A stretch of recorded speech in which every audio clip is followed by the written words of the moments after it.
I don't ever want to see my books on a remainder shelf. I would rather keep those books and sell them when I give talks or find a market myself for them. So again, most publishers are happy to sell you the books instead of the remainder market, but you need to carve that out in your contract when you're negotiating your deal.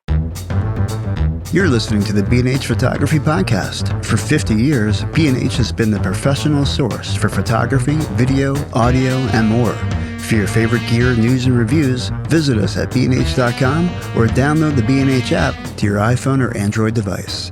Now here's your host, Derek Fassbender. Welcome, listeners. I'm Derek Fassbender, host of the B&H Photography Podcast. And I'm Jill Waterman, the podcast senior creative producer. And I'm Mike Weinstein, the show's technical producer and audio engineer.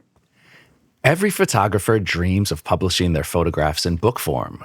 But what exactly does this entail? The field of photo book publishers has seen a steady growth in recent years, and technological advancements have given photographers powerful tools to put them in the driver's seat. Given this wide array of available options, what does it really take to create a meaningful and successful book of your work? In today's show, we're going to peek behind the scenes of photo book publishing in a chat with two complementary figures who've helped to redefine what a photo book can be. In addition to being subject matter experts, they're also well known for their big ideas and positive energy, even when faced with the most daunting creative challenges. We've envisioned this pairing as an impromptu masterclass, so get ready to take some notes. But before we start, here's a bit more about our distinguished guests. Mary Virginia Swanson has spent her career helping artists find the strengths in their work, identify receptive audiences, and present their personal vision in an informed, professional manner. Her broad background as a photo educator, author, entrepreneur, and advisor spans areas of exhibiting, collecting, licensing, and marketing photographs. A few career highlights include working with Ansel Adams to manage education offerings at the Friends of Photography in California, heading special projects for Magnum Photos in New York, and funding and directing Swanstock as a unique licensing agency for fine art photographers. Swanson is the recipient of many awards, including the Society for Photographic Education's Honored Educator Award and the Focus Award for Lifetime Achievement in Photography from the Griffin Museum in Boston, to name just two. In 2011, Swanson co-authored Publish Your Photography book with Darius Himes, which is now in its third edition. Currently, Swanson works independently from her home base in Tucson, offering classes, workshops, and consulting services to artists and arts organizations, serving as an advisor for multiple nonprofits, and giving back through other community-minded activities. Rick Smolan is both a photographer and an entrepreneur. A former contributor to Time, Life, and National Geographic, he is perhaps best known as creator of the Day in the Life book series, plus subsequent book projects on a massive scope. As CEO of the multimodal company Against All Odds Productions, Smolan designs and executes crowdsourced global projects that combine compelling storytelling with state-of-the-art technology. These projects capture the human face of emerging topics while engaging a wide range of media platforms to result in books, TV specials, social media apps, exhibitions, and hundreds of millions of media impressions. One such project, based on Smolan's 1977 National Geographic cover story about Robin Davidson's solo travels across the Outback, has enjoyed continued life in multiple books, plus the feature film Tracks, with Adam Driver cast in the role of Smolan. Other recent projects include The Human Face of Big Data, which looks at how all of our devices are creating a planetary nervous system, and The Good Fight, America's ongoing struggle for justice, which became one of Amazon's top 100 books within a week of its release. Mary Virginia Swanson and Rick Smolan, welcome to the show.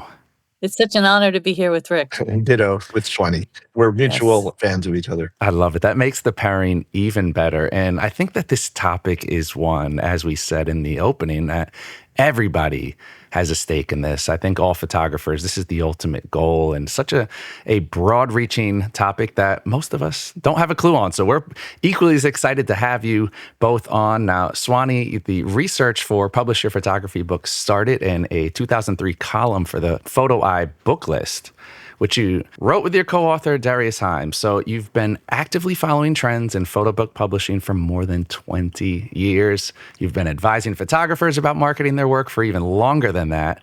Now, given that we've had such growth in this field, has your basic advice to photographers about book publishing changed much over the years? I'll tell you that the three questions I always ask then and now remain the same. Why a book? Why now? And what is the role of the book in your career at this time? So that's a constant for me. The level of homework that one should do is what's really changed.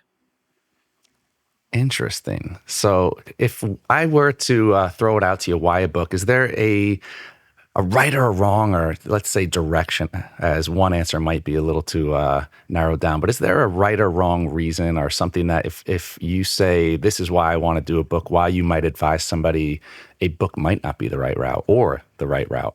Well, it's a fair question. Many photographers really have a goal of having their work being on the wall in exhibition format. And Mm. some people even treasure public art or installation based work. So I want to make sure people understand that that thing that is a book is a completely different experience for the viewer. For myself, I love the fact that one can tell the whole story in a book rather than having one person buy one print and take it away from the rest of the story and live all by itself on the wall. So that's what's key to me. It's a completely different beast creating the book, but for the reader, a great pleasure. Mm. Swanee, what did you mean by the level of homework is different nowadays? What specifically were you referring to? In terms of homework, I have to say I just came from the LA Art Book Fair, which is a great place that I do my homework, any art book fair. And I see more and more publishers interested in photography books, more photo book publishers embracing the materiality of books to really enhance the impact of a story, and more collaborative studios such as Conveyor in New Jersey and Seton Street Press, the Birds Strapped in Airports, all of these people will help you with perhaps one piece of your book. They'll bind the book, or they'll cut the pages and you'll do the binding, or they'll add different elements to it that you maybe can't produce at home or another small press can't. So the layer of homework is not just on who's the right publisher, but it's also on what is the anatomy of a book? Where can I bring the story to heart? What can I do with perhaps adding a book in a book or other elements that really make things change your experience as a reader? We started to see publishers putting text elements on different papers or putting the text together in a booklet in the back of the book. But more and more, we're seeing an incredible explosion of the book materiality, and that's a lot of room for homework that needs to be done. Wow. Yeah. I was thinking the same thing. Like, wow, that is a lot of work. There's so much at our fingertips today. It's like we have so much available to us, but it's almost made the process more difficult, it seems, as it's more research to do, and you have to cross a lot more T's and dot a lot more I's. Now, Swanee, you had over 100 different publishers listed in the appendix of your second edition of your book. And with all these publishing options, can you talk briefly about the different models that are available today and maybe highlight a few of the major players that stand out to you? Sure. Well, and it really truly has expanded in the sense that we're seeing the handmade and the self-published being really vibrant. So let's start at the top. We think of trade publishers as the big guns that are doing dozens and dozens of titles a year, have giant distribution networks. One of our favorite smaller presses, Monticelli Press, was just acquired by Phaidon. And that brings those published authors and new authors to a much bigger arena with bigger production teams, bigger marketing teams. Everything about it is just larger scale. Then we think of the small presses, and that's where we see the most growth, frankly. Incredible, dedicated, wise small presses being launched. And honestly, these can be a team of one. Like one of my favorites is Overlaps Press. Tiffany Jones is the sole employee of her own company. And then another one that you may know, like our publisher is Radius Books out of Santa Fe. That's a staff of 5 to 6 people, I think, at this point. So that small press world, you have to know that you're going to be a little bit more involved in everything from the editing, sequencing, all the way through to marketing without question. And it may even mean that you're financing some of the special bells and whistles, shall we say, that you want to have in the book. So between trade, small press, the artist's book is something that's more and more popular, and people want to get their hands on their material and make something very unique that might be edition of 10 to 25 or more. And then, of course, the choice of self-publishing. Do you want to be published or choose to self-publish? That's the biggest challenge overriding every decision with publishing. Now, Rick, you began your career as a photographer and were frustrated by the lack of control on how you told stories, which helped lead you to launching the Day in the Life book series back in 1982. Did this shift in roles offer you new insights on the image making and storytelling process? Can you talk a little bit about going from the photographer side, moving over and becoming more of an editor? Yeah, so it's funny. I had no intentions of becoming a book publisher. I loved being a photographer and being sort of a one-man band. I never had assistants. I loved the sort of Mission Impossible feeling of someone calling you at midnight saying, "Can you be in Bangkok in 24 hours?" There was no contract, so it was always a phone call or a verbal agreement. I love that idea. If you walked out of your hotel and you went left instead of right, your entire day was different. The sense of being in the moment and spontaneity, I was really addicted to that, like a lot of photographers are. I was about 10 years younger than most of the other photographers I met around the world. So I really cherished the time I spent with them. And I would often ask, Doug Kirkland, how do I light? Or, David Burnett, how to do portraits. And one night sitting at a bar in Bangkok at 2 a.m, all my older peers were bitching and moaning and complaining about their editors and their magazines. And I said, guys, this is like the coolest job in the world. Someone's paying us $400 a day to meet prime ministers and go to wars and serve as the world's eyes. And you guys are like complaining. And all these older, wiser heroes of mine, Philip Jones Griffiths, J.P. LaFont, sort of patted me on the shoulder and said, kid, once you're out here a while, you'll understand. And I said, understand what? And they said, the editors back in New York or London or Tokyo have a mental picture of what they want before they send us out. And when we get out there, very often what we find as the people on the spot, they got the story wrong, that's actually not what's happening. And they didn't really care. They really wanted the connected dot photographs. And so I said, wouldn't it be cool if we could all go to Australia for one day with no damn editors and we could do a day in life Australia? And so they all said, yeah, kid, you go organize it and we'll all come. And everybody thought that was the end of it. As Swanee knows, I'm a little obsessive. I went out and I met with 35 of the trade publishers, the ones that Swanee just referred to, the big guys. And I got laughed out of everyone's office. They said, what a stupid idea. It costs $1 million. There's no market for coffee table books. If you could sell, 5,000 copies of a book, that would be a bestseller. Why don't you just buy pictures from Getty Images and call it Day in the Life? Who would ever know the pictures weren't shot on one day? I got every advice from everybody saying it's a stupid idea. So I had photographed the Prime Minister of Australia several times. And in fact, I had been brought to Australia originally by the Prime Minister who I'd met when I was photographing him on a trip to China. So I had got to know him a little bit. So I got an appointment with the Prime Minister of Australia. And I said, look, I want to do the Olympics of photography in your country. I want to bring photographers from 30 countries and say, on your mark, go. You've got one day to capture the soul of a country. It'd be really good for Australia. And he looked at me and said, I don't have the budget like that. This would cost $1 million. He said, but I'll help you. This is what I'm going to do. I'm going to set up meetings for you with the CEO of Qantas Airlines, the CEO of Kodak Australia, the CEO of Hertz Australia, the CEO of Hyatt Australia, and this guy, Steve Jobs, starting this computer company in America. This was 1980. And I said, why would I want to talk to business people and computer people? I'm trying to do a photo book. And he sort of patted me on the shoulder and he said, Rick, this is like a PBS special. Like on the first page of your book, you can put the logos of all the companies that give you stuff. And I said, okay, first of all, why would they give me stuff? Because I'm a nice guy? He goes, no, because you're going to put their logo on the first page of the book. And I said, but I'm a journalist. I can't do that. That would be like selling out. And he said, Rick, it's like a PBS special.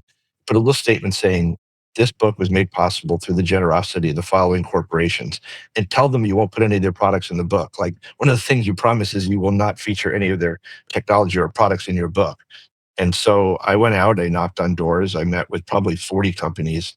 And to my astonishment, Qantas gave us 100 first class tickets to Australia, and Kodak gave us 3,000 rolls of film, and we got hotel rooms. I had no money. I couldn't pay anybody. I couldn't pay the photographers, couldn't pay what turned out to be my staff. So I sort of backed into publishing. in a way that I never expected. I knew nothing at all about publishing and made a million mistakes along the way. I had run up so much debt by the time the book went to press that I thought I was going to go to jail. I had signed for things I had no way of paying. And it was like having somebody hold a gun to your head saying, make this book a bestseller or you're going to jail. So I was hugely motivated to make the book a success. And the rest is history, Rick. The rest was insane what happened after that. Well, and I love your mentioning that the sponsors gave you what they could without paying cash, what we call in-kind donations, airline tickets, hotel rooms, Right. film, everything that you needed as well. It's a model that a lot of people use. They don't necessarily need cash to finish their project. They need those things. So There were two other things that happened as a result. One is I couldn't find a publisher, even in Australia. Everybody thought this was a stupid idea. So I had to self-publish the book. And I went to the largest newspaper group in Australia, the Fairfax Group, and I heard that their 25th anniversary was coming up. So I went to them and said, I'm doing this book. I've got $1 million worth of product and sponsors. I'm willing to offer you the exclusive rights to sell the books for 2 months. And I promise it won't get into a bookstore during that period. Of course, I couldn't get into a bookstore because I've been turned down by every publisher. So first of all, the newspaper group bought 60,000 copies of a book that didn't exist up front. And there's two other things that happened. Because they were committed to 60,000 when the book came out, they probably spent $1 million on this ad campaign to promote the books to make sure they weren't stuck with them. And the second thing that happened was our sponsors started running full page ads saying they were so proud to be the official airline, the official film, the official computer. So we had a multi-million-dollar ad campaign for a self-published book. If a publisher had said yes to me, Swanee, I would have gotten at the most $1.50 a book. And I would have gone back to being a photographer afterwards because I had hundreds of thousands of dollars in bills that I had to pay. And it became the #1 book in Australia. And we actually sent $1,000 to every photographer 2 years later. None of them ever expecting to be paid. And how long after that, Rick, did you realize this is like a model that could happen again? Well, I was so looking forward to being over and not having to answer questions and not be responsible for other people. Because at that point, we had like 20 people working for us, sleeping in sleeping bags on my floor in Melbourne. And I was so looking forward to being over. And then the governor of Hawaii got a copy of the book when he visited Australia, and his office called and said, our 25th anniversary of statehood's coming up. Would you do us? And then American Express called and said, we're fighting with the JCB credit card in Japan. Could we give you $2 million to do us? And so I never went back to really being a photographer. I mean, people started chasing us to do their country because every country we ever did a book in, it became the #1 book in that country. Cover of Time, cover of Newsweek, cover of the London Sunday Times. It literally happened in every country we went to. It became a phenomenon. By the way, I want to mention that 25% of the covers always came from the country because we thought there were some things that you would have to be from a culture to even understand or photograph. And there are other things that it helped to not be familiar with the country because you would see it with fresh eyes. So it wasn't just a bunch of foreigners descending on a country. The other thing we always did is we always gave each of our photographers 2 point-and-shoot cameras. And we said, find 2 children during your 24-hour shoot and make the kids part of our team. And that sort of became a sensation as well. It's funny, as you said, you're trying to think of how do you make your book stand out from all the noise. So we always try to add some cool thing like having a children team or making the book smartphone enabled when phones came out, or putting a CD in the book, or doing something to help the book stand out from all the noise.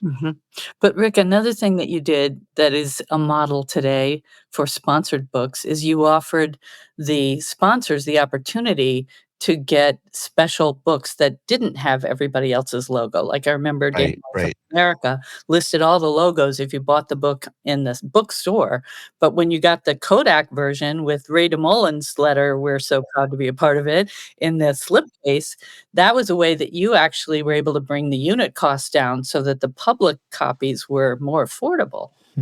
That's right. I keep forgetting about that. Thank you for reminding me. Yes. So each of the sponsors got 500 or 1,000 copies of a book in a slipcase. It also came in a pre-designed mailing carton. So all they had to do is slap a label on it because we figured the least work they have to do to send the books out, the better. As Swanee said, that edition, the first page of the book, we hand tipped in a letter from the CEO because you always want to appeal to the ego of someone at that company. Hopefully it's the CEO. who then proudly gives this book out to the most important people, both in media and in their sphere of influence. So again, that became sort of a marketing thing in itself, because if Ray Mullen, who was then the head of the professional division of Kodak, gave it out to 1,000 people in the photo community, all of a sudden, everywhere you went, this was sitting on the CEO's desk of all the people that were most important to Kodak. And so we would only have one sponsor in each category. Like, you own the category of film, you own the category of airlines. And again, we backed into all of this. It wasn't some great master plan. It was literally out of desperation. I realized as my life has gone on, when people say no to me, it's the best possible thing that could have ever happened, because then you have to sort of, come up with a new way of accomplishing your goal. Can I add one more Interesting. thing, Rick? Yeah, of course. If memory serves me, when you brokered those deals with your sponsors to get X number of copies of the books, they could not sell those. So they were not competing with you at the bookstore, correct? Yeah, so they couldn't return them to the bookstore. They couldn't compete with us. But even better is we also said we were going to give them the right to buy additional copies, and many of them did. So before we printed our first book, we often already knew we had a 20,000 print run that was prepaid for. Initially, Swanee, we thought, like most people, that the goal here was to go to traditional publishers, thinking they were going to bring all this value. But as time went on, we started realizing, wait a second, we're coming up with a concept, we're raising the sponsorship, we're hiring the photographers, we're editing the pictures, we're designing the book, and we even publicized the book ourselves. We had our own publicity team. So all the quote unquote publishers were doing was distributing the book and then still taking the lion's share of the profit. So we also started realizing, well, wait a second, if we already know we've sold 20,000 books to our sponsors, why don't we invest that and become the publishers? In other words, why don't we print the books ourselves and just find a distributor, in which case we get 2/3 of the profits instead of, 7% or something. So that became our model later on, where we became the publishers and just had traditional distributors. So their sales force still went out and met with all the book buyers, but we kept a much greater portion of the profits because we were taking the risk. Fantastic. See, Rick, if you gave a short, little, concise answer, we wouldn't have all that backstory. That was too many cups of coffee this morning. But no, I love it. I mean, that's great context. It's like, I obviously familiar with the book series, but hearing all of that puts everything in a much different light. I'm interested to know that model. Does that model still exist? Has it changed? Does it still work the way it used to? It's a good question. I think the world has changed a lot. I mean, we used to sell hundreds of thousands of copies of our books. I mean, for A Day in Life of America, we sold 1.4 million copies of a book, which I think was the best-selling coffee table book ever done. But to answer your question, I think the coffee table market is very, very different right now. It's when he was talking about, this sort of bespoke, personalized, small edition books with a print inside, where you're not trying to reach 100,000 people. You're trying to create a book that becomes a collectible. It's very different than what we used to do. One thing I wanted to just jump into, that something that Swanee said is really interesting, which is when people come to you, Swanee, and want to publish a book, I mean, you probably see books where there's not really a market for them, and you're trying to be polite to the photographer. I think one of the questions that I always wonder about, and I'm curious to hear your answer, is when a photographer comes to you and shows you all their best pictures. So here's a book of John Jones's best pictures that he or she has ever shot around the world. What do you say to that person, even if the pictures are fantastic? Well, a couple of things that you mentioned, Rick. One is there are two different kinds of books. One that the subject is the photographer with their greatest hits, shall we say? Mhm. And Yep. the other is a book that truly has a subject. And most of the time, there's a much bigger audience for the subject than for the individual artist. The challenge with bringing your greatest hits is you're going to have a book that's one page after the other of your greatest hits. There's no peaks and valleys. There's no narrative that flows. There's no highlights, no calm. There's no pacing. So I think the time for the greatest hits book might be a monograph for a retrospective, meaning a one subject book, and that is that exhibition. And then you might Mhm. have additional essays. And I always appreciate when they hold the book back just enough time to get some installation views in as well, because I think it's always interesting to see how a photographer prefers to exhibit their works. But that's a very different book than being able to tell your whole story between the front and the back boards. That's the most exciting thing to me. And if there's not a real story to the work, you probably are going to have a smaller audience because fewer of us know that. Your book about climate change, oh my gosh, we have the potential for sponsorship even following your model, Rick, from Day in the Life. But the challenge really is planning ahead and not coming to me and saying, well, I just printed 1,000 copies of this book. What do I do now? The question I always ask photographers is, who's your audience? Who do you expect to be interested in paying, $40 or $50 or $75 for your book? And the second question I ask is, who would benefit from the book being published in terms of sponsorship? Mhm. Because I don't understand how publishers publish books without sponsorship, to be honest, simply because I've never done it. For me, the economics don't work unless you have someone contributing to underwrite the cost. I mean, it really depends what your goal is. If the goal is to make money, then I don't understand how people do without sponsorship. If the goal is to satisfy the photographer's ego, I don't mean that in a derogative way. I mean, sometimes that is the goal, and that's actually great. I know a lot of photographers just love to have a book with their pictures out that they can send to all their friends and their small community. But I'm spoiled because I've seen the sponsorship model amplify the impact and the reach of the book so dramatically. I'm sort of addicted to that model, but I'm not saying it's for everyone. Right. And for me, that question of what do you want us, the readers, to feel? Is there an action item? Is this project something you need to get out to the world right now because you feel so strongly about this issue? Then you want to make sure that that packaging puts it into something that's actually affordable. And it might even be newsprint. Sure. And that's extremely affordable. And Louis Palou tells me how school teachers will buy 2 copies of his newsprint pieces so they can line their schoolroom walls with the front and the back. And very often Right. people are not binding those at all. So it's loose sheets and you can kind of put it in whatever order you want, Huh. beat paste it all over town, the whole thing. So if there's a sense of urgency, you're going to be driven to make sure you find a way to get that out. If you have more time, if there's not an exhibition planned ahead, or you really want to make it sing, as it were, and really tell the story, that's where we run into higher requirements of cash. When people Mhm. want to have different papers for different things, when you want to have a fold out, when you want to have something hand inserted, or a beautiful linen cover with an image chipped in, things like that cost additional money. The small presses in the photography community are used to doing that. They know which producers can make those things sing. But the traditional publishers will really make you cough up some cash to support a high level of production values that you insist on. For example, university presses don't often do that kind of thing. They don't tend to make things really different in terms of a wide range of papers in one book, or Mhm. just using a spot varnish on certain parts of the book, or having a booklet bound into the back, or even loosely inserted in the back. That's not typically what they do, but I've seen beautiful photography books come from University Press, Chicago, North Carolina Press, MIT, and they're classically presented but impactful.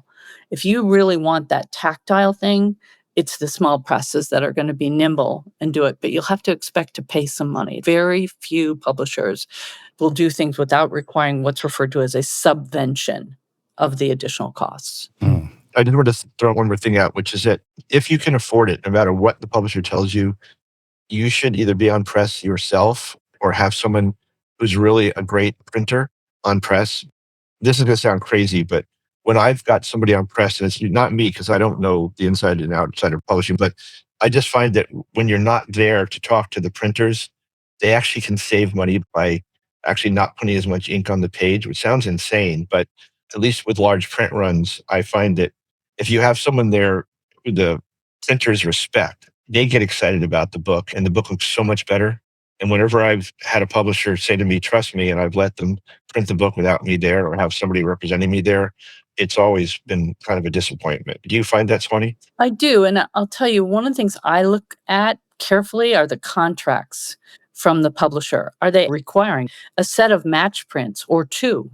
How many passes of the proofs are you allowed to see?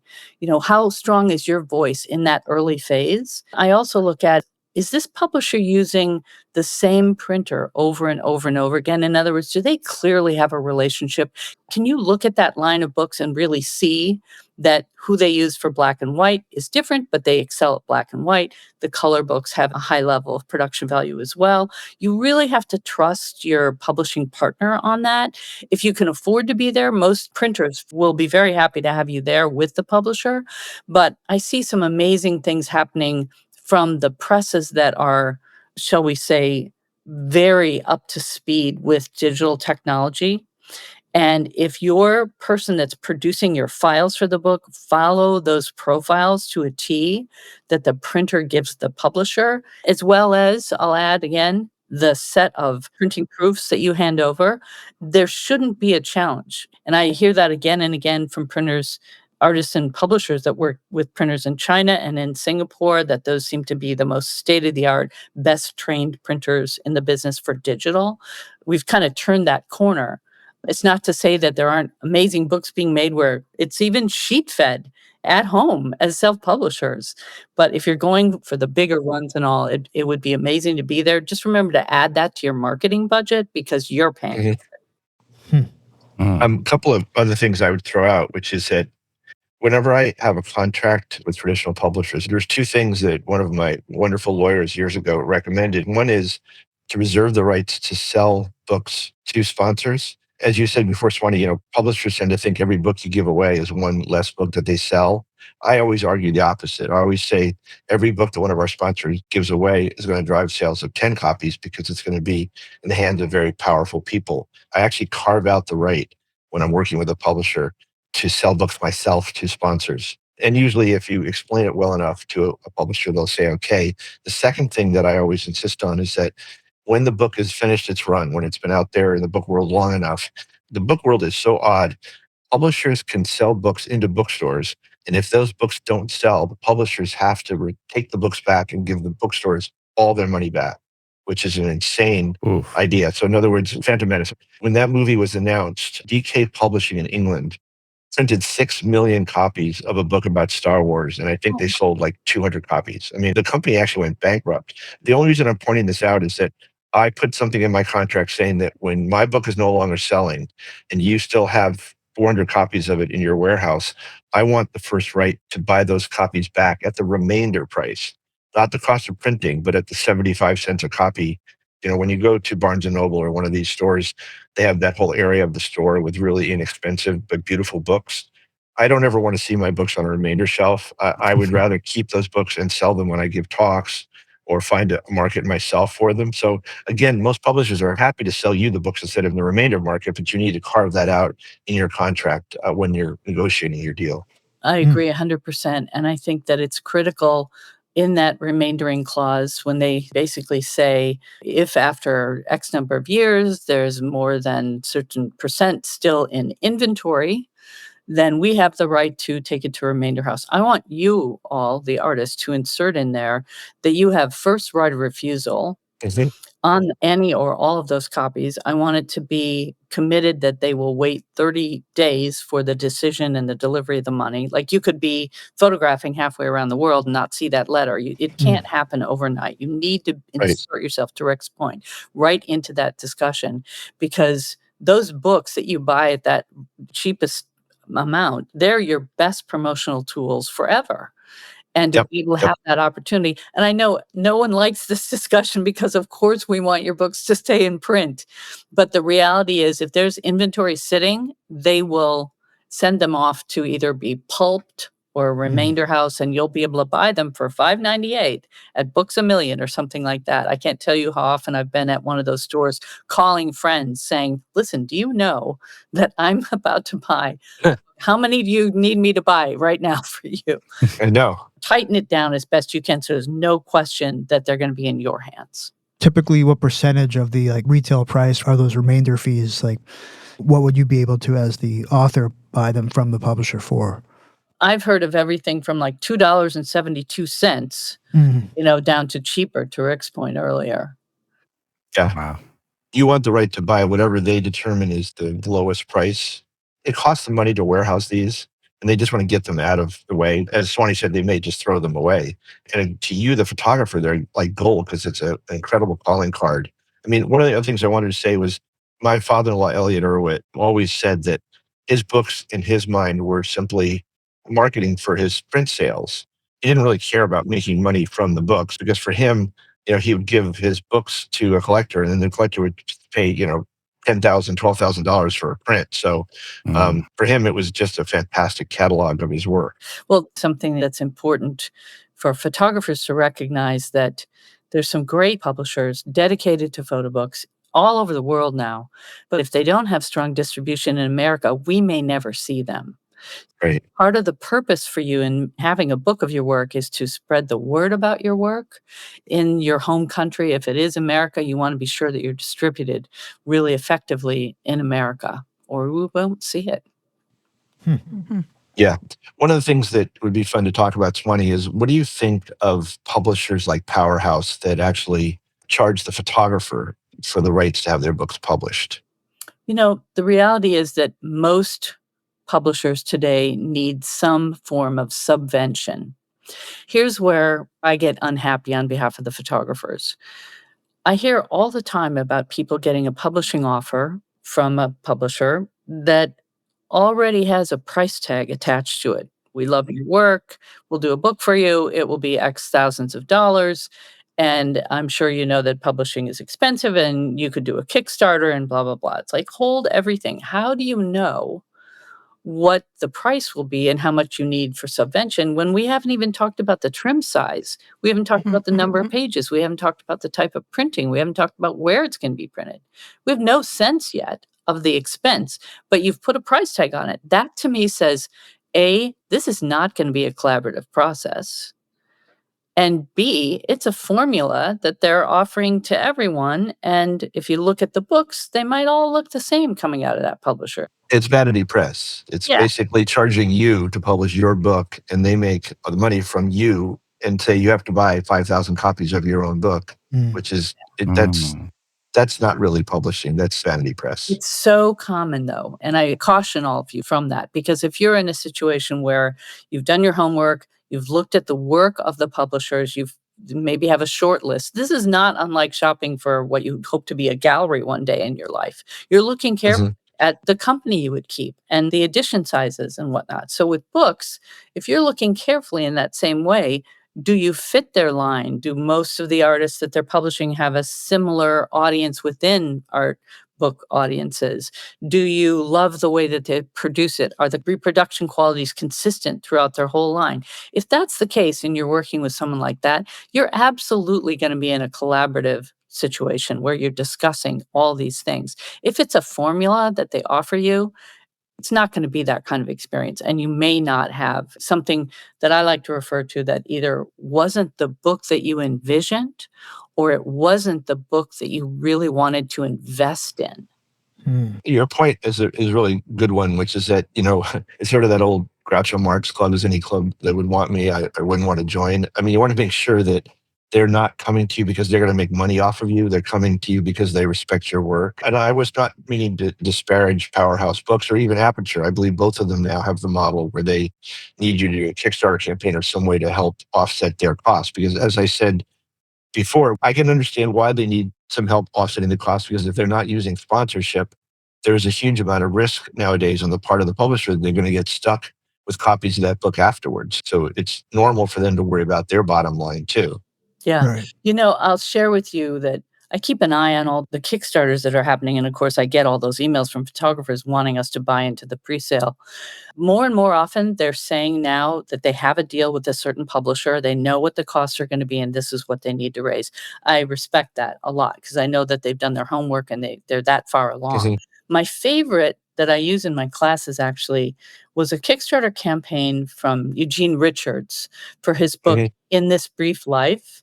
And one of the important things to me was in that description of why he was seeking the money, he said, if we raise over $60,000, we'll be able to give that book away to libraries that are underserved and will appreciate this book. And that to me was the hook. because Mhm. you love libraries and you love books being in libraries. You supported it. And the results for him were he had 393 backers, which in itself is a huge achievement. I say to Mhm. every photographer, if you're going to try to do a Kickstarter, do we know you? Hmm. Because if we Mm. don't know you, it's not that likely that we'll fork over the 50 or $60 you're asking for essentially pre-purchase the book. Right. And that Right. also says to me, you may not have that mailing list. I know people that have spent their entire summer nurturing their Kickstarter campaign, and they had a mailing list that was cleaned, and it was 2,000 names, and they still ended up doing, like, 3 mailings to those people where they hand typed their first name. It's a huge job to Hmm. have a successful social media campaign, particularly if we don't know you. So just a note of caution about that. Swanee, where do you start if you don't have the name of an Elliot Erwitt, but you are a photographer with a strong body of work? Is there a starting point, or how do you decide self-publishing or traditional publisher? Or as you guys have laid out, there's so many nuances in between the two that make it almost seem like a labyrinth of decisions and information out there. It's true, it is, but so much of that research can be done online, others at book fairs, others at your local library, or even your special collections or curatorial libraries in your town. You can get in and see the work of different artists and the work of different publishers. The difference is this to me, if you're being published, you're going to have a team of people right there, whether it's 1 to 5 people or more, that know what they're doing. I never believe anybody should be the first book being done by a publisher. Let somebody else be the guinea pig. That way you can also look at their whole line and see if it's consistent in quality. If you are somebody that doesn't want to build your own team and you appreciate that you could walk in and there's a whole team ready to go for editing, sequencing, production, all the way through to distribution and marketing, that's the place for you. If you really think that you can build a team of people that can teach you about the editing, sequencing, choices of papers, the PP&B, paper printing and binding, that's going to help you and you'll get exactly what you want because you're the boss, but you're also the bank. 100%. You're going to be hiring people. You're going to have to negotiate what their deliverables are, by what date, for what fee. And again, many people's personality is they want to go that route to know exactly what the choices are, make those decisions, and get exactly the book they want. Which, by the way, if you go the self publishing route and your book is late and misses your exhibition opening, it's your fault, nobody Mm. else's. So it's looking at that landscape first, I think. If your work is truly ready, you've been to enough portfolio reviews and showed the work and you've gotten encouragement about it, then do you want to be published and gain that team sort of inherited, or do you want to do your own thing and self-publish? And there's plenty of great examples now of both of those scenarios. And my only thing I would say about self-publishing is really, to Rick's point earlier, who is your audience? How many should Mhm. you do? I saw more books this year at the LA Art Book Fair that were in the 300 range than in the 800 to 1,000 range. And I can Interesting. tell you that, for example, Radius Books, our publisher, in their guidelines, they say, "Is this the right book for you and for us at this time?" Because they wanna go on to make new books, they want you to go on and make new work. They don't wanna be a publisher that has a warehouse of back books doing 2nd, 3rd, 4th printings. So, you'll find that proper home for yourself if you really look hard. And once the book fair's websites are up, you can learn so much about each one of those publishers, even if you can't make it to all those fairs. I mean, the other thing I think is really essential is if your book's about a topic that you're passionate about, um, you are the best salesperson for that book. And I find most publishers, and again, I don't mean to sound like I'm down on publishers, but they're publishing 50 books or 100 books every season, and they've got 3 people who handle publicity. And a lot of publishers seem to treat publicity like we mailed out 100 copies of your book and we're done. And when I've done my books, I've had literally 2 people full time, tracking down the director of photography at the New York Times, at the Wall Street Journal. If the book is about, the global water crisis or about how the human race is learning to heal itself or about the impact of big data, someone's got to sit there and do the legwork of actually who are the most influential people in that world.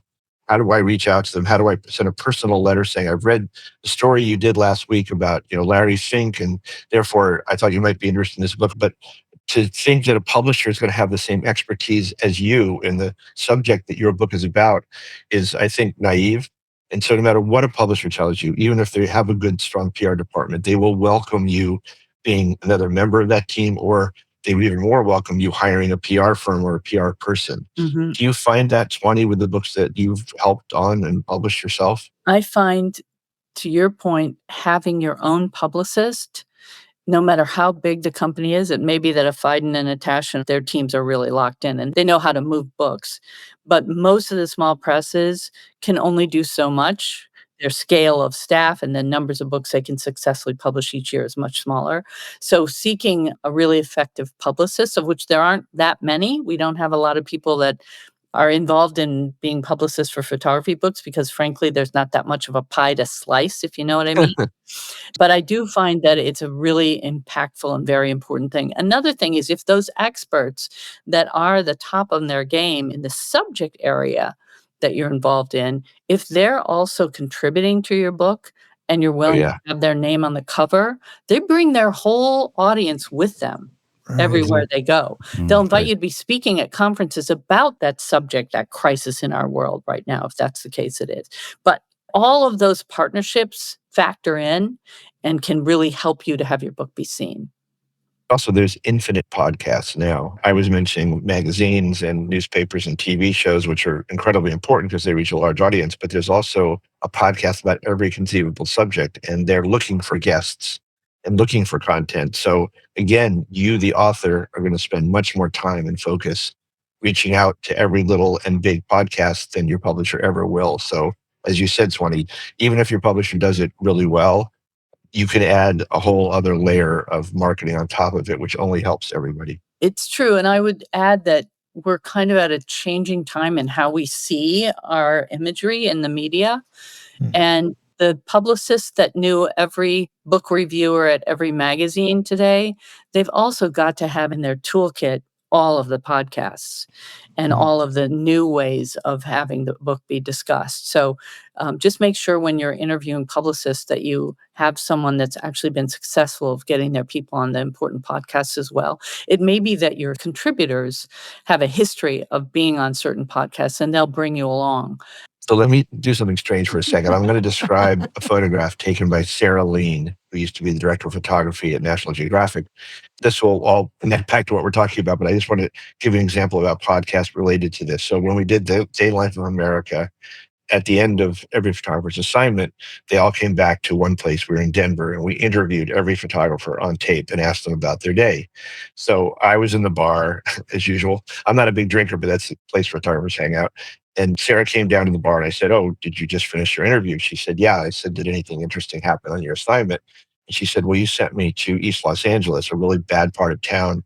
And she said, "Well, I was walking down this long, dark alley, photographing people passed out on the street to show this terrible part of town." And she said, as I was walking out of the alley, I saw two guys mugging another guy, and he was laying on the ground, and they were going through his pockets. And she said, I had a 200 millimeter lens on my camera, and without thinking, I lifted the lens and got 3 frames off of them kind of silhouetted as they were mugging this guy. Then they started running towards me. And she said, I was just terrified because I was in the middle of the alley. It was really dark. I was the only person there. I was a woman. And I wasn't 100% sure that they'd seen me. And she said, I thought if I kept walking towards them, they'd see how terrified I was and they would mug me.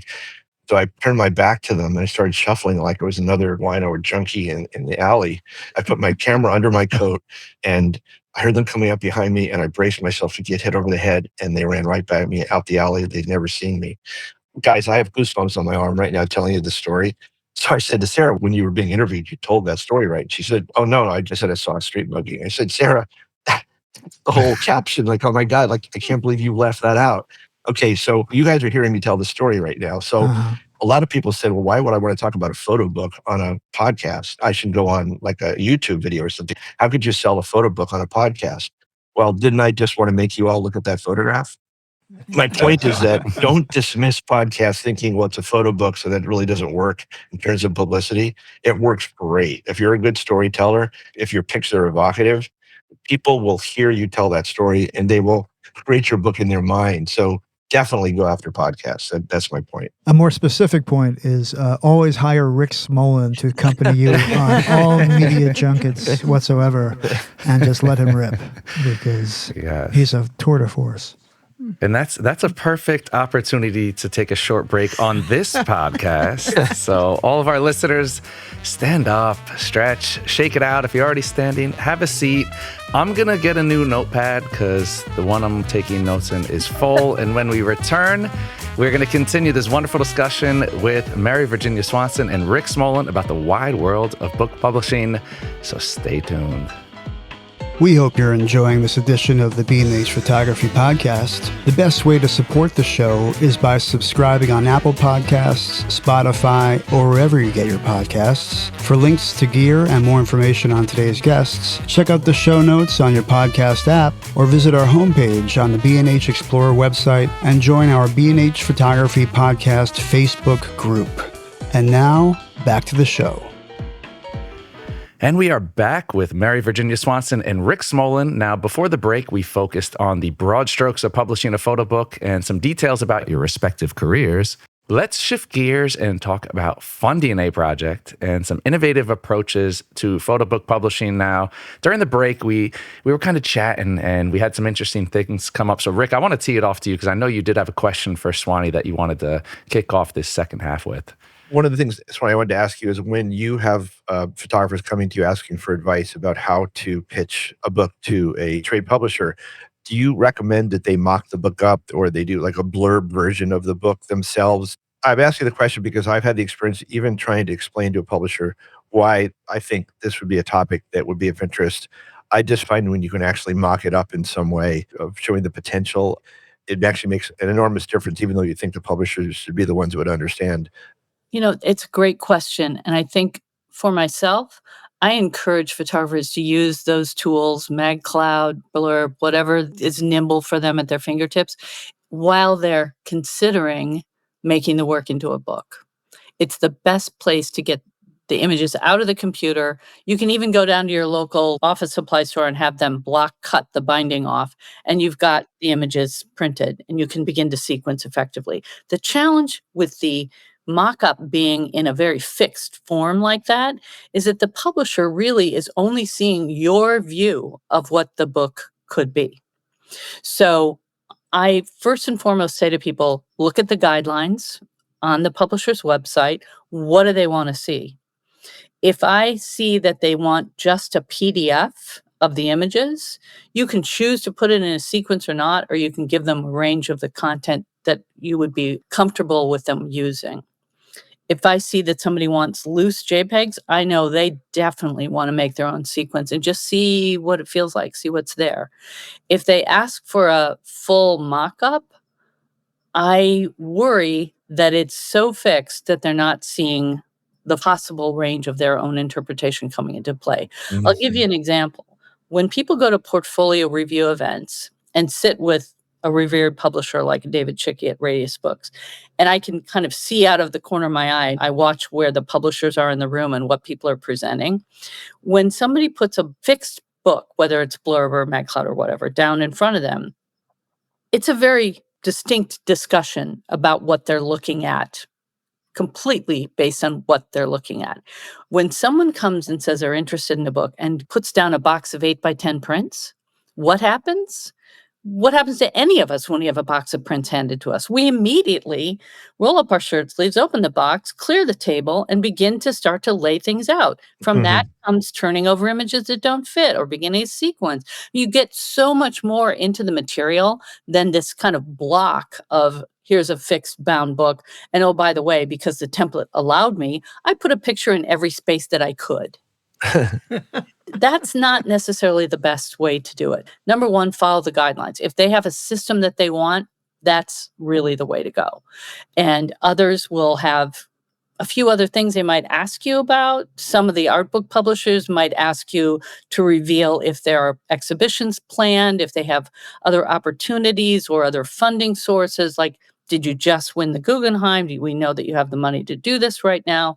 Other publishers won't ask for much at all. And it's something that I like to compare in lectures of who's asking for what. But it really comes down to you following directions. It never hurts to show your work to publishers and portfolio review events. I'm thrilled that there are so many online reviews now. It's kind of like a studio visit for you.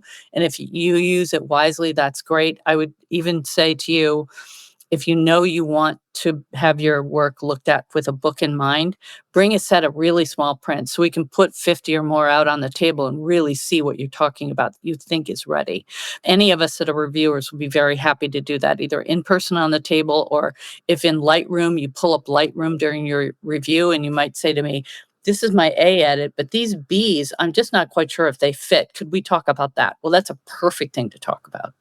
I think the tactile nature of, as you just said, of giving the editor the ability to kind of review and cover the ones they don't like. But the other thing I think you said is really important, which is that you're talking to a human being and they want to feel they've had some input into the book. And I think giving them a word book and implying it's done, do you want to publish it, as opposed to let's work together to make this book work. I think your approach is actually much sounder, because then they have some skin in the game, right? They're not just a bank for you, but they're actually a creative participant. I think that is very appealing to the human being you're talking to. Exactly. And I also say to everyone that remember that if you've researched a publishing line, a small press or a large publisher, you've looked at what they do. Remember, they have a very broad swath of experience and familiarity with materials and printers and binding types. And so they're going to be looking at your work and already be thinking about how to make your stories more impactful and enhanced by the choices in materiality and the choices in production overall. Let them do that. You'll be better for it. Can I say something really corny? This is advice I give my kids. My son is 22 and he's a young filmmaker. My daughter, Phoebe's 25, and she is a photographer. And when Jesse and Phoebe both go out and pitch things, I remind them something. My dad actually taught me this. He said, I know you're going in to meet with the editor of Time Magazine or whatever, and you're nervous about it. You want to sell yourself, but ask them questions about themselves. How did you get here? How long have you been a photo editor here? Like, you want them to like you and not just like your pictures. Especially as a photographer, I found if someone liked me as a person, I got a lot more assignments. And the fact that I actually turned the interview around sometimes, showing curiosity about the person on the other side of the table. People love to talk about themselves. You guys know this, right? Here we are talking about ourselves. I just think it's really good advice when you're talking to a publisher to find out, what's the book you're the most proud that you helped publish? Just simple questions, a real curiosity, but I can't tell you what a huge difference that makes. I agree 1,000%. And let's take that same question to the people that you don't know are looking at your work. And how do you reveal some personality in your social media? It is a hard path now to get to have a sense of personality when we're not meeting very many people in person. And on people's social media, I just encourage you to be grateful openly to people that have helped you, inspirations, influences, writers. If you've had the opportunity to show your work in a group show, I always love it when the photographer says, I'm so proud to be in the company of, and lists everybody else. Whereas 5 other people that are in that same group show only mention themselves. It's a beautiful opportunity you have to be generous and grateful in your social media. And it does give us a window on that thing that you pointed out, Rick, that it's somebody that you do want to work with.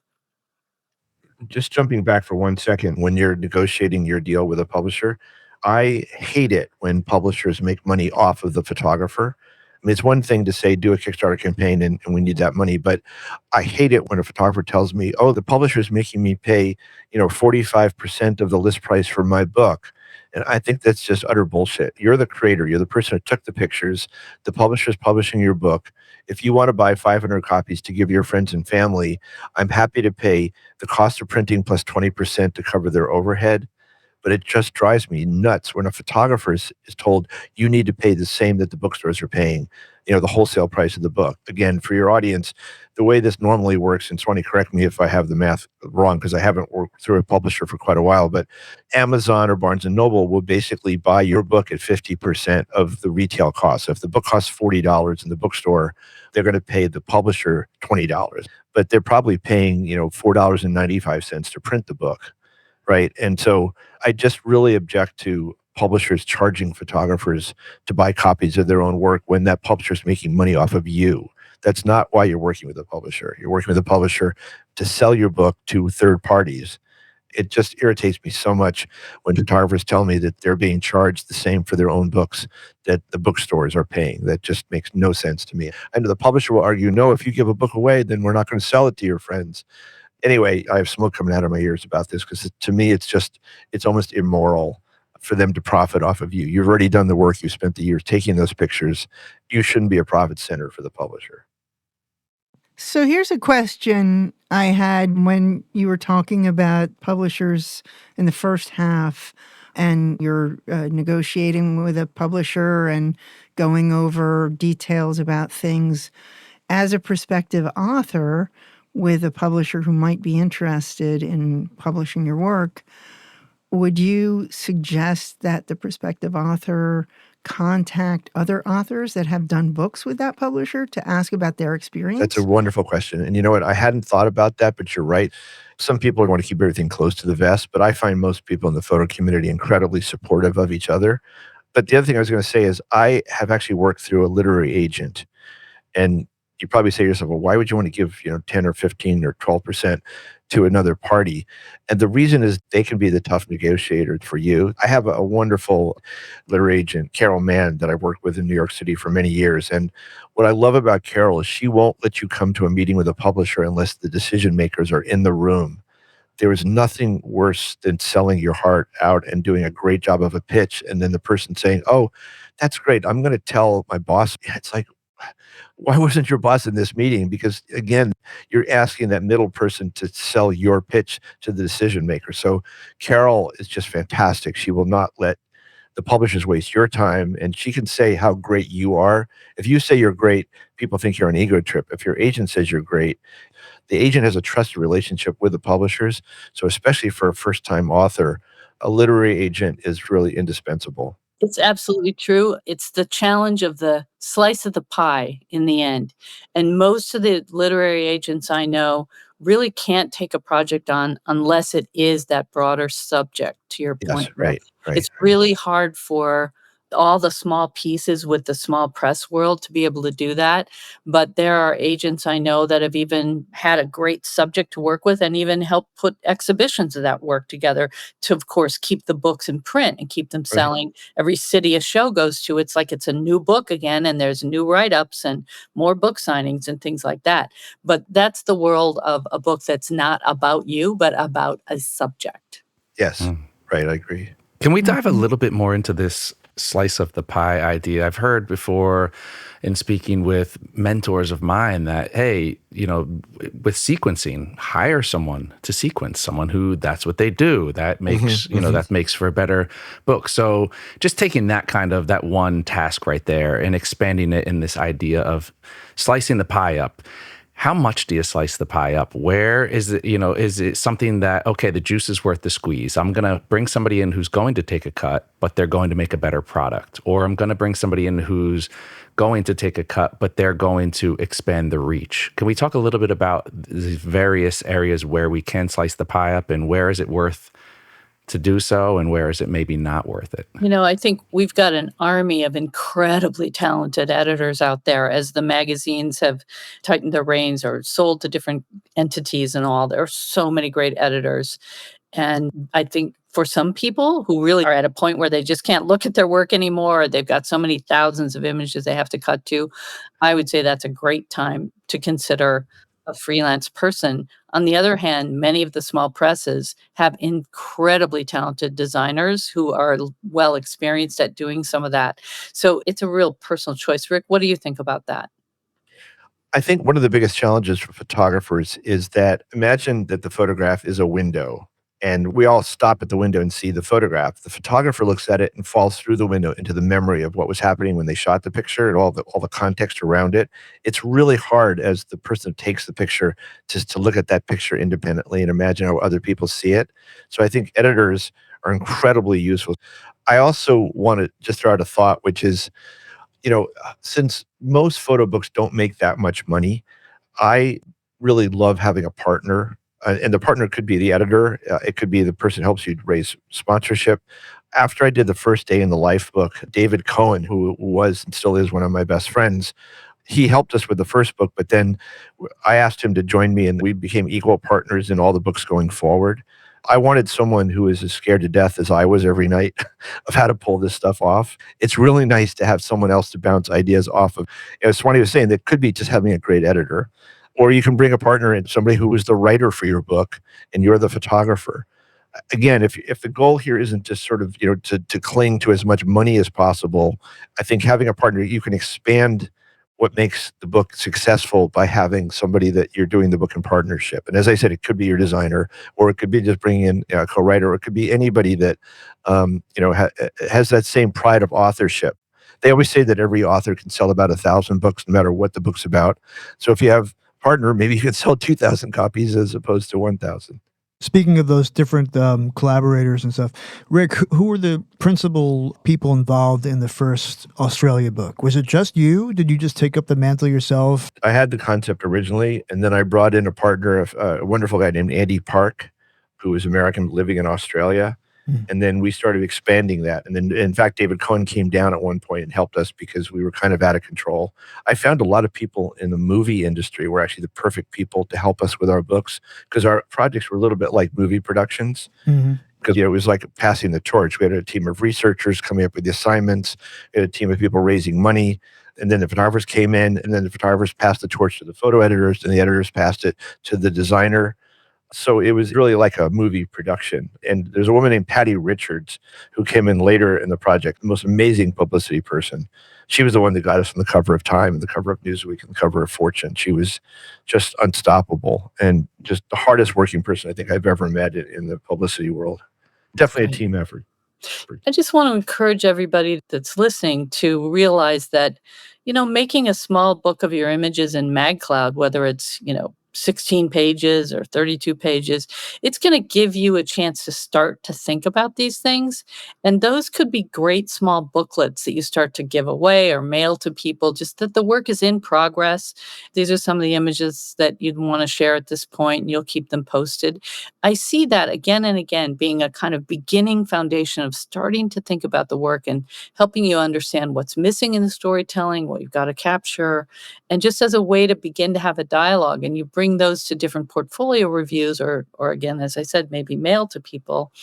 And they're happy to put them in their bag and take them home and have a look at it. And you might not hear from somebody right away, but it could be that they're really interested. And that is how things start. And most importantly, it gives you the chance to start to edit and sequence a little bit on your own.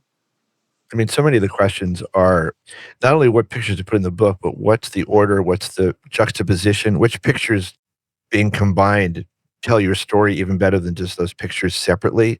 And I think that the biggest problem you should have is which of your children get into the lifeboat.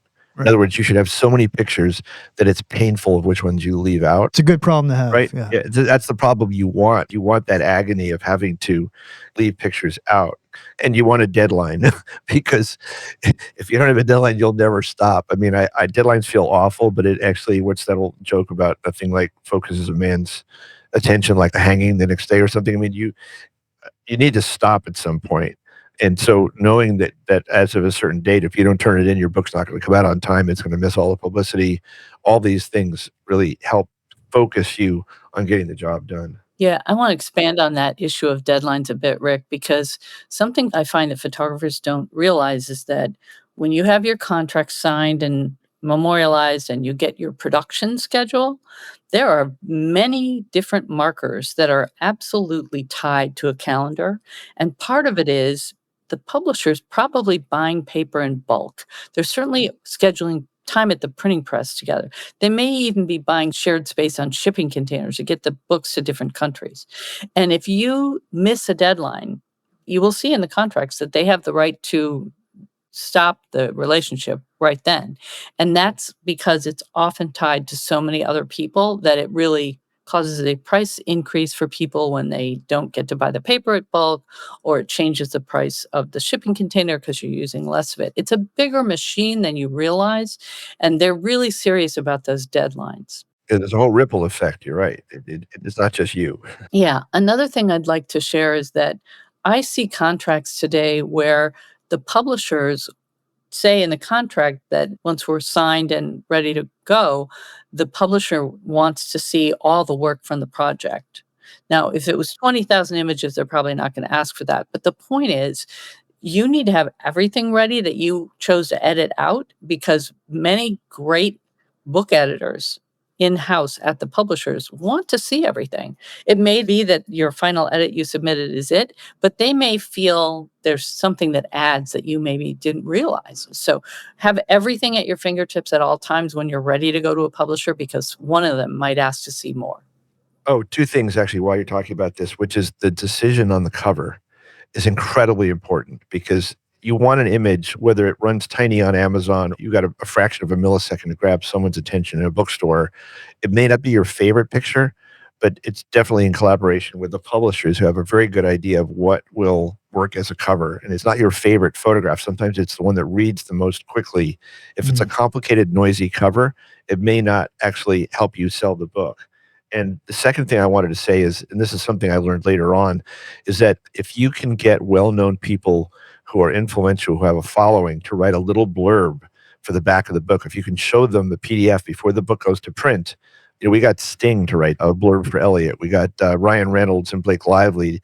We got Mitch Albom and Amy Tan and Matt Groening to write the back of blurbs. And again, obviously Elliot's in a class of his own, but if you find people that are connected to the topic of your book, and they're usually honored to do this. And then they're going to promote this through TikTok and through Twitter and Facebook and Instagram. It becomes marketing for your book, and the publishers love this, the fact that you've taken the time to go out. In other words, we used to wait until the book came out to get the reviews, and the second edition we put on the back, and then someone said, no, you shouldn't wait. You should do it before the first edition of the book is even published. So it's a wonderful way of building awareness and presence and expanding the reach of your book, and the publishers will thank you for it. And Rick, I often see those same publishers that we're happy to have all those things on the back take one or two of those quotes and move them to some kind of a wrap around the book before shrink wrapping. Yep. Because we can't even count on people ever seeing the back of the book today. This is Good the point. problem. That's right. So be mindful of bringing some of that forward, or the best of, or one really solid big name. But you're absolutely right. Those people have their own followings, and you want to be able to capture them. I want to also refer back for a second to something Swanee said about the Kickstarter campaign. I did a Kickstarter campaign for a book called Inside Tracks, which is about Robin Davidson's camel trip across the Outback, when they did a feature film about it, as you mentioned at the beginning. And I self-published the book, which is why I did the Kickstarter campaign. But one of my friends who had done lots of Kickstarter campaigns, do you guys remember the Hammaker Schlemmer catalog? Oh, yeah. Yes. So they always had something on the cover, like a $250,000 jet ski or something insane that no one would ever buy. But they always put something that was unobtainable on the cover just because we'd all talk about it. And so my friend said, one of the rewards you should put into your campaign, make it something crazy that no one's going to buy, but it'll make people talk. So I thought, what would be a crazy thing to do? So I put in for $5,000. I would come to someone's house and screen the movie for them. I'd put a DVD into their player and have dinner with them and their friends for $5,000. And I realized no one's ever going to do that. So I was at the Maker Fair with my son, who was 7 years old at the time, and I'd forgotten my phone, which is almost unheard of. So I said, Jesse, can I borrow your phone? And I installed Kickstarter on it. And then he was walking around. He said, Dad, someone bought you for $5,000. And it was like 3 people actually did it. And only 2 of them have ever asked me to show up at their house for dinner.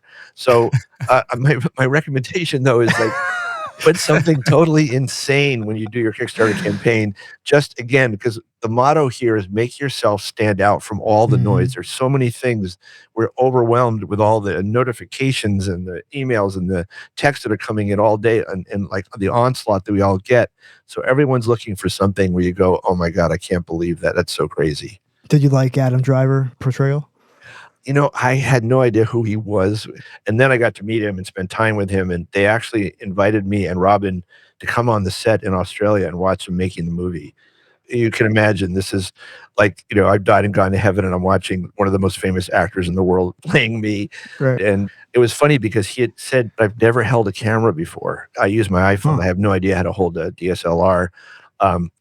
I don't want to look like a rube on screen. So I spent some time with him. He spent a day with David Burnett and with Josh Hainer, two incredible photographers. I was in the middle of producing a huge project, so I didn't have the time to spend an entire day with him. But in the movie, he really looks like he knows what he's doing, which is great. Anyway, I love the movie. I think they did a great job. Must be a surreal feeling this way. Very surreal. So I highly recommend Trapped. It's on Amazon TV. And every time Adam comes out with a new movie, they always rate his best movies, and it's always one of the top 10 movies. And you're available for $5,000 to come to one of our listeners' home and watch it with them. Yeah. Any of your listeners, I'm happy to come. Okay, good to know.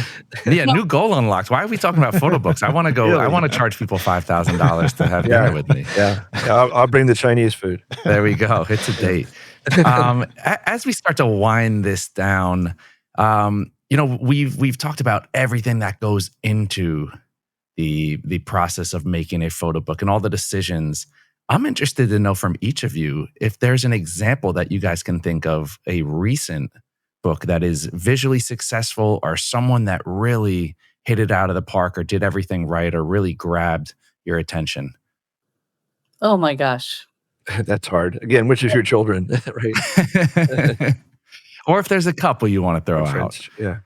The thing is, it's kind of a revolution out there right now. We have people that are hand making work because they can, and they can sheet feed in the comfort of their home through their digital printer. We have people that are experimenting with tools like the risograph printing machine, which was born in the 50s and kind of came out of that mimeograph era. And people are buying the used ones and digitizing them, and the sets of inks are soy, and it's different kinds of palettes. We have people making anthrotypes who are making their own emulsion from plants to get, again, a different kind of palette. People are just experimenting like crazy. And the depth of the research on the technical, the depth of the research on the stories, it's just phenomenal what we're experiencing in the book form right now. I could go on and on and on about that. I'm in the middle of teaching an online photo book symposium right now with an artist named Susan K. Grant. And each week, one of the segments that we do is called In Conversation. There's 4 different themes for each week about the small press, the fine press, the handmade and limited edition artist books. And so each week we both bring 5 books and play off each other in that and do page-turning videos and talk deeply about those books. In the last couple of sessions, I've talked about a book called This Earthen Door, which 2 artists collaborated on, Amanda Marchand and Leah Sobsey. They were published by DATS Press in South Korea, but they made work in response to Emily Dickinson's Herbarium, her Pressed Flowers album. She was better known as a gardener in her lifetime than a poet. And to replicate that, they literally grew all of the plants in the herbarium notebook and then made the prints in this antique process where they literally made the emulsion from the plants. Think mortar and pestle, right? And hand making the work on papers. And then those were scanned. And all the deep research with Dickinson scholars and understanding the history of photography and the process and all, just incredible work. Another book that I shared this week was by Michael S. Honegger, and it was published by Blow Up Press in Poland. It was all Polish production, incredible small press that has an important book dummy prize. And Michael is somebody who learned later in life that his father had been a Cold War spy. So he was at a point in his life that he wanted to know more, and he traveled back to where they lived in Berlin. He traveled to all the different places that they had gone. He went to the Spy Museum in Berlin and looked at the tools of the trade, and he worked with Blow Up Press to make this book that has the facsimiles of important papers that are inserted. There's a book in a book of his father's passport, these little pages that you can turn and all. I mean, those are just two examples of extraordinary things. And I can't encourage you more to really take a good hard look at what's happening at the art book fairs, who's winning the book dummy prizes, who's winning the Perry Photo Aperture Prize, who are the shortlisted artists. And many of those book fair shortlists then tour. Like the Aperture Perry Photo always comes to Printed Matter in New York and many other photo book fairs around the country. So it's a really exciting time for deep research and expansion of what is a book. Yeah, it really feels like a renaissance that's unfolding. Definitely. Yeah. Huh.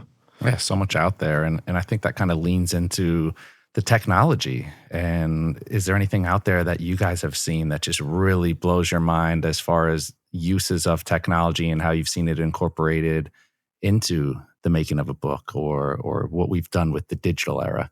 Well, this sounds very self-serving, but again, back to that theme of trying to make your book stand out from the noise in the marketplace, there's several different things that we've done with technology that I think have really helped us. The first is that Josh Hayner, who I mentioned before, a young photographer, was interning for us. When we did America 24/7, my daughter, Phoebe, had just been born, and one day he said, "Do you have a picture of your daughter?" I said, "Why?" He said, "Just give it to me. I'm playing with something." And the next day he walked into our office. This is before the book had come out. And he had a replacement wraparound dust jacket, and there was Phoebe on the cover, but it had the logo of the book on top of it, the reviews of the New York Times on the back. I said, "How'd you do this?" He said, "I wrote the software. I found a vendor, and we can deliver these to people for $5.95, including postage."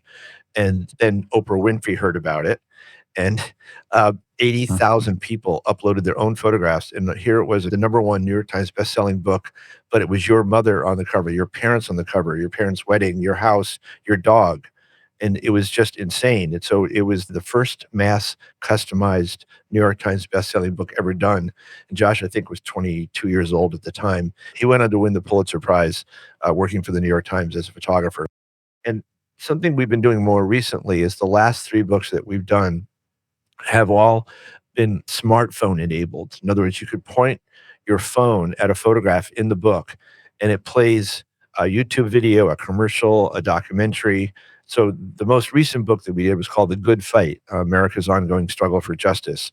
And it was about the incredibly inspiring struggles of Jews and Blacks and Muslims and the gay community and Latino Americans and the disabled community throughout the last 100 years, showing through the eyes of photographers and writers how much better it is today than 100 years ago. I know we have obviously much more to do, but you point at 61 different pictures in the book, and it expands the knowledge of the reader in such a dramatic way. So it basically adds the internet to a printed book, and we can actually change what videos are played after the book is published.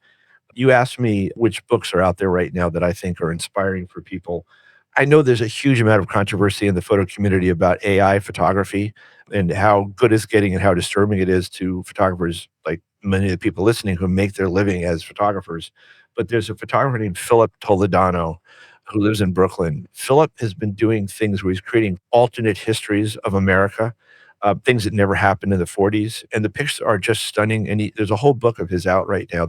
And he's very upfront about it. He's not pretending these are real photographs, but he's very well spoken. He's very thoughtful about it. He just did something which has sent shockwaves through the entire photo community, which is, as some of you know, Robert Capa's famous pictures of the landing at Normandy. Most of his film was destroyed in the lab, and only, I think, 3 pictures survived. And one of them is that incredibly famous picture of the landing at Normandy. And Philip decided that he would create the rest of the contact sheet that doesn't exist. You can imagine the ripples this sent through the entire photo community, Magnum in particular. Look, this is like when Photoshop came out and people said, "I don't want to ever alter my pictures." I'm not saying I'm in favor of AI photography. I'm just saying that it's not going away. And I think what Philip has done with his book is really fascinating. 2 other books I want to mention very quickly. One is the book that first inspired me to become a photographer. It's a book about Elliot Erwitt, which I read when I was 16. It was part of the Contemporary Masters of Photography series that was created by Larry Schiller and Sean Callahan. Sean later went on to create American Photo. Swanee was talking about how few books now have different kinds of paper in them. It was always like a bookazine, but it was Elliot's most famous pictures at the time. But then it also talked about his life and his children, his divorces, the challenges, how he got started as a photographer. So one part of it was brilliantly printed on photo paper. Then there was a different kind of paper stock that was about his biography. And then the third part was technical about which cameras he used, how he lit images, how he set up scenes in his studio. So as a young photographer, it was the first time that I got a sense of the human being whose eyes I was looking through when I looked at the photographs. It was what inspired me to become a photographer. And then years later, I went to introduce myself to him at an exhibit, and standing next to him was this incredibly beautiful 23-year-old girl named Jennifer, who I ended up marrying. So it was a very influential book, not only to become a photographer, but in terms of its impact on my entire life. I wanted to mention also to your listeners that there's a new book out called Last Laughs by Elliot Irwin. Great. In a way, it's a best of book. Usually there's not a market for those, but in the case of Elliot, he has a huge following, and these are his most amusing photographs. It's being published by Tenoy at a time where a lot of us are feeling pretty grim. It's a wonderful look at humanity, and the pictures are whimsical. They're almost like New Yorker cartoons where everybody makes their own story about what's going on in the pictures. He just had this wonderful way of being amused at people without making fun of them. They didn't know they were funny, but the pictures are just incredibly hysterical. Is that book available now? It's just hit the bookstores this week. It's such a great group, and I agree on all those. I just want to add that the Phil Toledano book that you're speaking about was published by L'Artiere Edizione in Italy, and they're going to be our publishers in our symposium that we're doing online this spring and summer. I love Philip, and I love the book, and I know that's controversial. I was just looking at some of his pictures. I wasn't aware of him, and it's amazing. Pretty mind-blowing. Yeah, that's the rub. If you can use new technologies in interesting ways, I think people can get over the hump. I think they should call it photography, F-A-U-X. Because it doesn't involve a camera or even necessarily a photographer. And I find his work utterly fascinating.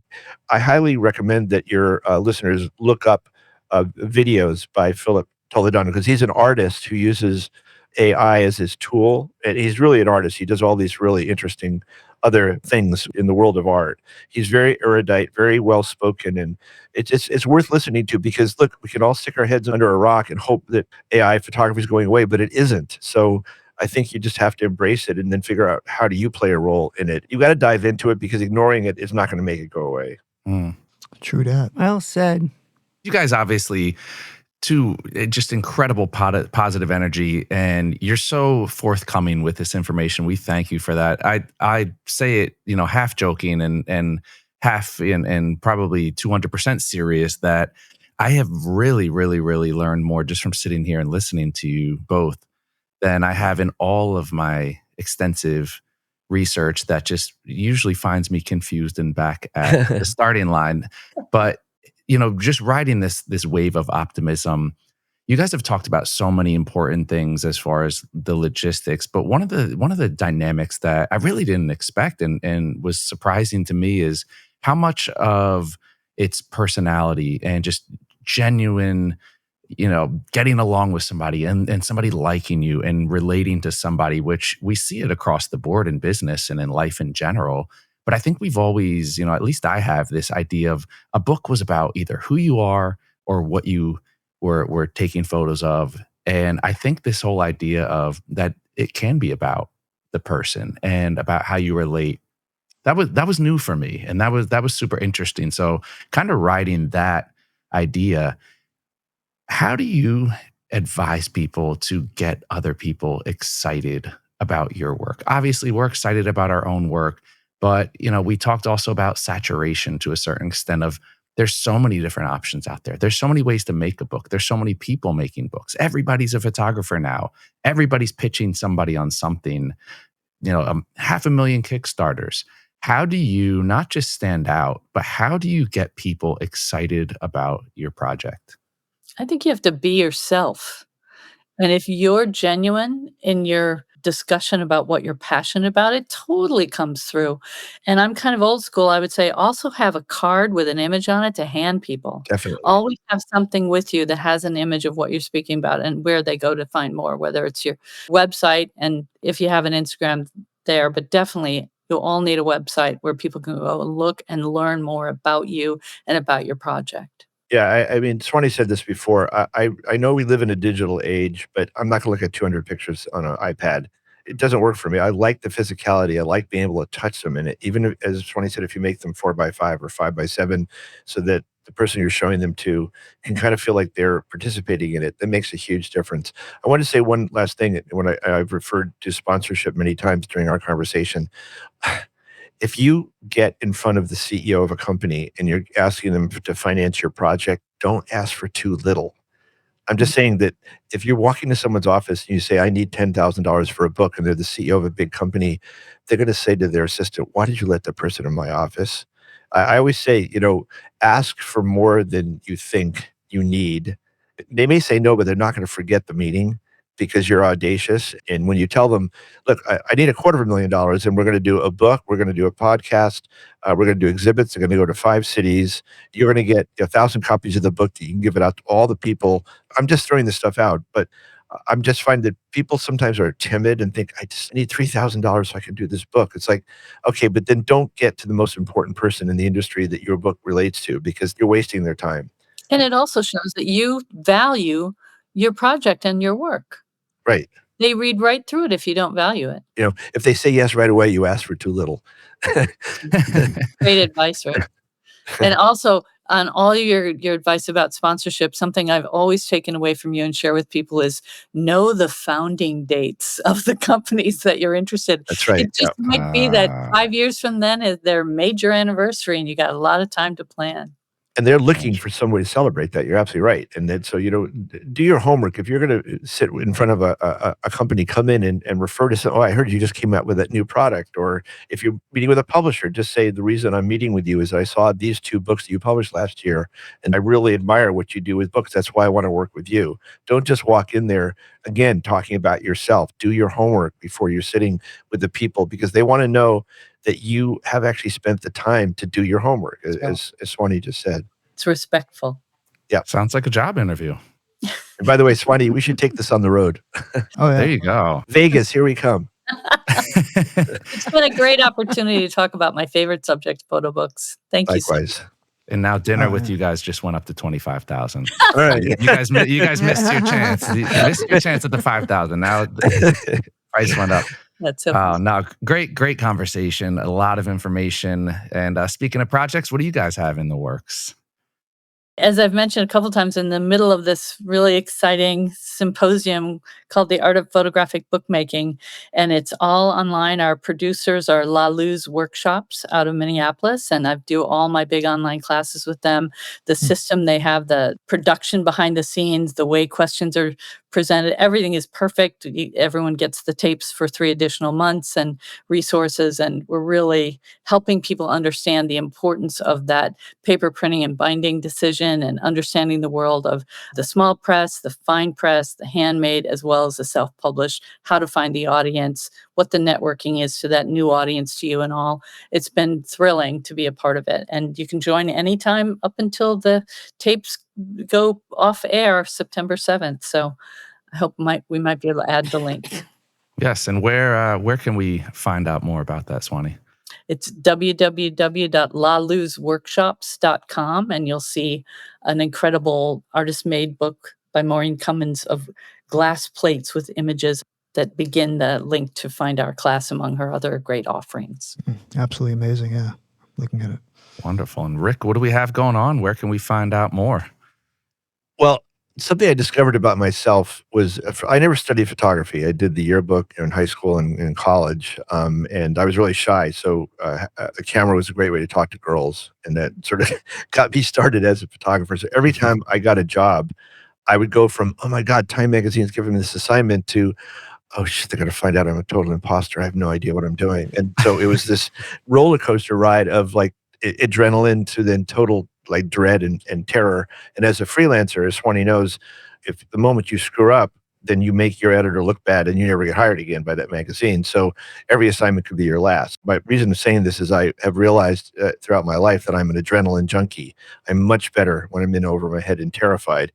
All of which is a very long way of saying that I bought the rights to my favorite book since I was a child, a science fiction book called Tunnel in the Sky by the great science fiction writer Robert Heinlein. Mm-hmm. And I just signed a deal with Netflix 3 weeks ago to be the executive producer And my partners on the project are Guillermo del Toro's producer, Miles Dale, and Andrew Chambliss, who was the showrunner and writer for Fear the Living Dead. And so That's wonderful. it's been That is greenlit awesome. today. I Wow. just got the first version of the pilot, and I hope we'll be on the air in about a year and a half. So I know nothing about dramatic television. I've produced several documentaries, but I'm completely in over my head. But fortunately, I have two partners who actually have won Oscars and know what they're doing. So I'm sort of there for the ride, but I'm excited and terrified in equal measures, which is when I usually am at my best. And we'll see if this That's is successful or not. so fantastic. So That's fantastic. amazing. And Derek, can I add one thing that I'd be remiss Yes, in not of mentioning? That course. the third edition of our book, Publisher Photography Book, has a website, publisherphotographybook.com, where we have moved all of the resources from the last few books and added and made them current. Lists of book fairs, lists of dummy book prizes, lists of producers and partners and collaborators and all. But the most important part to me is I made a workbook for photographers, and you can download free the 32-page version of the book. 16 pages inserted in every book that you buy, but this 32-page is there, and it's perfect for making a 3-hole punch version. Make a binder out of it. Start to write down what books are your favorite and why, which papers you're loving in different books. Like, build your resources now. I've found that it's a great way for people to start to ask themselves questions about how we started in the beginning. Why a book? Why now? What's the role of the book in my career? And I think it'll really help your audience to take those first steps gently into that long before they're ready to make that pitch. We give you checklists of all the things that you'll need before you make the pitch to the publisher, and all the way through to a marketing section of your checklist for everything down to your Instagram hashtags that are relevant to your project. So I know that everyone will enjoy having that additional tool as they face the wall that is the photo book. Yeah, Swanee's Awesome. book is fantastic. I highly Yes. recommend it. I was Thank going you to so say, if much. I can give an unsolicited review, it's like when I was growing up and they had those video game cheat guides that you would just read them and beat the game in a day. I read through and I'm like, wait, what? This existed? Why have I been scouring the internet, getting myself confused in this? I mean, Swanee, it really just lays it out in such. It's almost like an inception of, it's a book about book publishing, and it's so well published and so well put together. It's like Thank you. everything really just adds up. We don't think about it as a how-to book. We think about it as a what's possible in I love publishing. that. Cool. You know, it'd be really interesting, Swanee. Have you played with Notebook LLM? I have not. I keep people. It's a really interesting product. You could actually upload an entire book to it and then talk Yeah. to the book and have a conversation with the book. It would be really interesting for you to find a way to actually create like a closed loop version of that. Like when you buy your book, you get to then have a conversation with the book. That would be a cool way to get the book. I mean, here I am again putting my entrepreneur hat on. But Yes. imagine if you could have a conversation with Swanee's book, then you don't have to read the whole thing. You just say, how do I do this? How do I do that? But it comes with the book as like an add-on, like a value add. Yep, like the workbook is. Yeah. Very good, Rick. I thank you for that. Cool. You're welcome. There you go. We ended Fourth it edition. on the right Fourth note. edition. Perfect. Yeah. No, I really want to thank you both again. This was just chock full of information and honestly just a really fun conversation to have as well. So I want to thank both of you today for joining us. Thank you for Thank having you. Thanks. Yeah, really. Thank you. Swanee, let's grab dinner next time you're in New I York. love it. Thanks. It's been great to be with you. Yes. And for all of our listeners out there, thank you so much for joining us today. If you are a fan of the show but are not yet a subscriber, head on over to Apple Podcasts, Spotify, B&H's YouTube channel, or wherever you get your podcasts and click subscribe. You can also find us on the Explorer blog, where we post photos from our guests along with our show notes. And please join us on Facebook at the B&H Photography Podcast group, where you can share your favorite photos and comment about the show. Dinner with Rick, now up to $50,000.